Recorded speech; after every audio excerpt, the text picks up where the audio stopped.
যদি রাধার নাম নিয়ে কৃষ্ণ রঙ্গরাগ চালু হয় তাহলে তো সেটা অপূর্ব হতে বাধ্য, তাই কি না? রাধে রাধে। আচ্ছা, কখনো কি কৃষ্ণ নীল বর্ণ নিয়ে ভেবে দেখেছেন? তাহলে একবার আকাশের দিকে তাকান।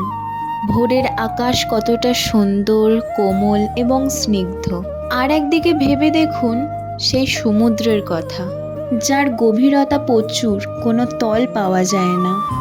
আকাশ এবং সমুদ্র, যাদের কোনো শুরু নেই এবং শেষ নেই। দুয়েরই রং নীল, ঠিক তেমনি কৃষ্ণও আমাদের নীল, যার সৌন্দর্য কোমল স্নিগ্ধ, তার প্রেমের গভীরতার তল পাওয়া যায় না, যে অসীম ও অনন্ত।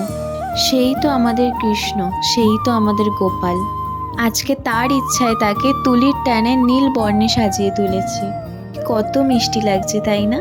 তাহলে বলুন রাধে রাধে।